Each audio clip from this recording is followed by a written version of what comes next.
नमस्कार दोस्तों, स्वागत है आपका एक बार फिर मेरे channel love for all roots पे, जहां हम मोटिवेशनल, सब्जेक्टिव और ऑब्जेक्टिव विभिन्न प्रकार के एग्जाम और आपके जीवन से संबंधित घटने वाली घटना, आपके लिए बहुउपयोगी सामग्री जो आपके जीवन के लिए सार्थक सिद्ध होगी, जीवन को सार्थक बनाएगी, उसके बारे में बात करते हैं। मैं सिर्फ लॉ की बात नहीं करता, मैं नेचुरल लॉ की बात करता हूँ, नेचुरल जस्टिस की बात करता हूँ, जो आपके जीवन में बहुउपयोगी है, बहुत आवश्यक है, वेरी वेरी इंपॉर्टेंट है। तो आज वीकेंड पे मोटिवेशनल कहानियों के अंतर्गत एक छोटी सी कहानी मैं आपको सुनाना चाहता हूँ, जो आपके जीवन में उत्साह से आपको परिपूर्ण कर देगी कि कैसे एक छोटी सी चिड़िया यदि ठान ले तो अपने लक्ष्य को पा सकती है। हम क्यों नहीं कर सकते हैं? तू इंसान होके हाथ पे हाथ धरे बैठा है, कौन सा खुदा है जो हो नहीं सकता? इंसान चाहे तो हो नहीं सकता। एक छोटा सा कीड़ा पत्थर में घर करे, अरे ये तो कहने वाली बात नहीं है, वास्तव में ऐसा हो सकता है। आवश्यकता है तबीयत से पत्थर उछालने की, क्यों नहीं हम पत्थर तबीयत से उछाल देते हैं, क्या आकाश में छेद कर दे? तो मैं एक छोटी सी कहानी आपको सुनाता हूँ, जो आपको शायद मोटिवेशन दे और आपको अपने लक्ष्य तक पहुंचने में सहायता करे। तो कहानी यूं है, एक छोटी सी चिड़िया छोटी वाली, उसने अपने अंडों को दिया। अंडे रखे हुए हैं समुद्र के किनारे, समुद्र की कोई लहर आई, वो खाने के लिए इकट्ठा करने के लिए गई थी।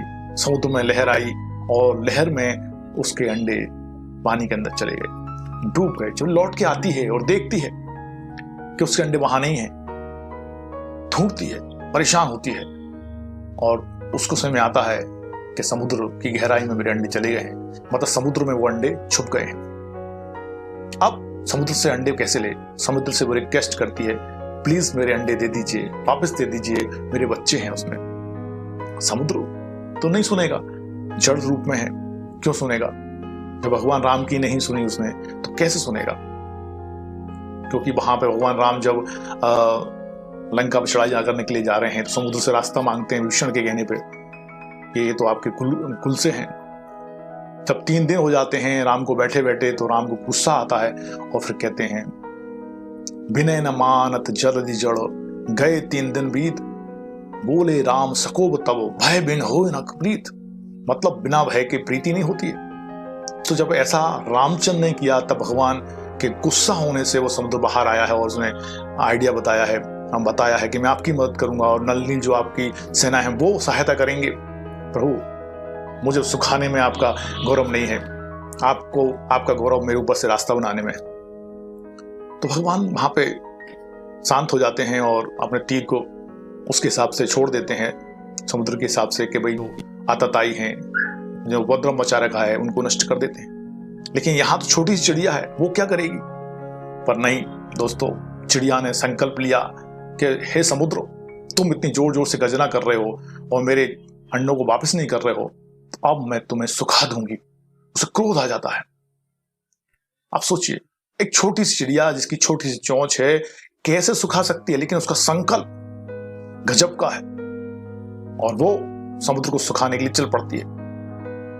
छोटी सी चोंच में पानी भरती है, थोड़ी दूर जाके पानी फेंक के आती है, फिर चोंच में पानी भरती है, फिर थोड़ी दूर छोड़ के आती है, फिर चोंच में पानी भरती है, थोड़ी दूर छोड़ के आती है। आसपास के पड़ोस के और देश विदेश के जो पक्षी हैं उसको समझाते हैं, इससे कुछ नहीं होगा, रोना धोना मचाते हैं, उसको सांत्वना देते हैं, लेकिन वो दुखी नहीं होती है। हाँ, थोड़ी देर के रुकती है, फिर अपने काम में लग जाती है।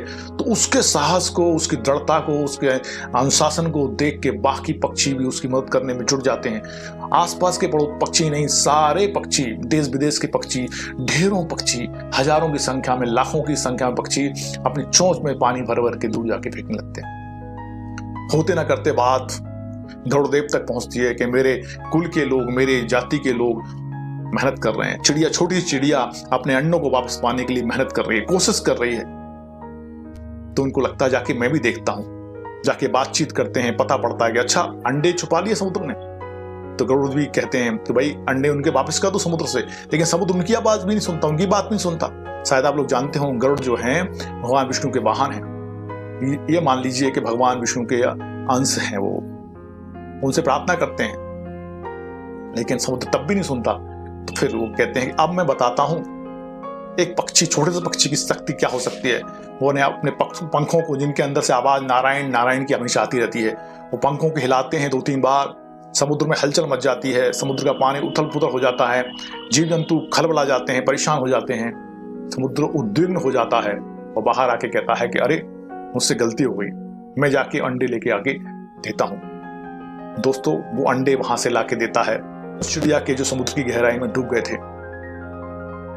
तो तात्पर्य यह है, आप कितने छोटे हैं, आप कितनी छोटी जगह पे हैं, आपकी शुरुआत कहां से होगी वो मायने नहीं रखता। जहां हैं वहां से शुरुआत कीजिए, दृढ़ संकल्प के साथ शुरुआत कीजिए, और एक बार जब आप चल पड़े तो फिर पीछे मुड़ के मत देखिएगा। एक गड्ढा नहीं खोदना है, 2 गड्ढे नहीं खोदने हैं, आपको बार बार जगह जगह गड्ढे नहीं खोदने हैं। आपने जहां लक्ष्य निर्धारित कर लिया है उसी दिशा में आगे बढ़ते रहिए। आपने संकल्प कर लिया है कि सिविल जज का एग्जाम देना है या अन्य कोई एग्जाम देना है या उसमें सफल होना है, तो दोस्तों सफलता एकदम से नहीं मिलती है। सरसों हथेली पे कभी नहीं उगती है। जो सफल दिखते हैं उसके पीछे बहुत मेहनत होती है, रातों का जागरण होता है, दिनों की कठोर परिश्रम होता है, तब जाके सफलता मिलती है। निश्चय करने के बाद हमें उसको उस पर चलना होता है। आप निश्चय कर लें और उस पर चल पड़े। विघ्न बाधाएं, हार्डल्स तो आएंगे ही, लेकिन आपको रुकना नहीं है। एक बार असफलता इस बार का सूचक है कि सफलता का प्रयत्न अभी पूरे मन से नहीं हुआ। दूसरी बार असफलता का मतलब है कि अभी सफलता के लिए और मेहनत करनी है। तो उसी दिशा में आप सफलता के लिए मेहनत करते जाइए, अपने ज्ञान को बढ़ाते जाइए। एक बुक की जगह दूसरी बुक की तीसरी बुक पढ़ते जाइए, लेकिन सब्जेक्ट चेंज मत कीजिए। बच्चे, स्टूडेंट्स सब्जेक्ट चेंज कर लेते हैं। अब ये सब्जेक्ट में सफलता नहीं मिली तो वो वाला सब्जेक्ट ले लेता हूँ, इस प्रतियोगिता में सफलता नहीं मिली तो दूसरी प्रतियोगिता में भाग लेता हूँ। तो इससे क्या होगा, आपका लक्ष्य आपको भटक जाएगा। जैसे कि मैं कहूँ आपसे कि एक गड्ढा आपने खोदा, 3 फीट तक गया, फिर आपने अगला 3 फीट का फिर गड्ढा खोद दिया, 3 फीट का फिर गड्ढा, ऐसे आपने 5 से 7 गड्ढे खोद दिया यदि आपने, तो आप मुझे बताइए क्या पानी निकलेगा? ऐसे ही आप अपनी मेहनत को लगातार करते रहिए।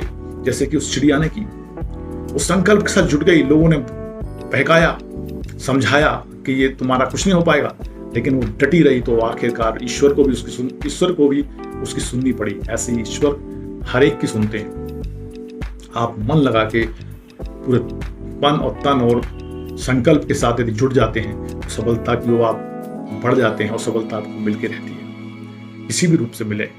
दोस्तों, आपसे मुझे ऐसा लगता है कि इस कहानी से आपको अच्छी प्रेरणा मिली होगी और आपको भी लगता होगा एक छोटी चिड़िया जब समुद्र से अपने अंडे वापस ले सकती है तो क्या अपने लक्ष्य को नहीं पा सकते? लक्ष्य को पाना है तो बस जुड़ जाइए, संकल्पवान रहिए, धैर्य धारण कीजिए और उस दिशा में वो मेहनत करिए जो उसके लिए आवश्यक है। तो मिलते हैं ऐसे ही नई किसी प्रेरणा के साथ, नई कहानी के साथ जो आपको जोश से भर दे, ताकि आप अपने लक्ष्य को पाने में सफल हो। मिलते हैं नेक्स्ट वीडियो में, तब तक के लिए जय हिंद, जय भारत।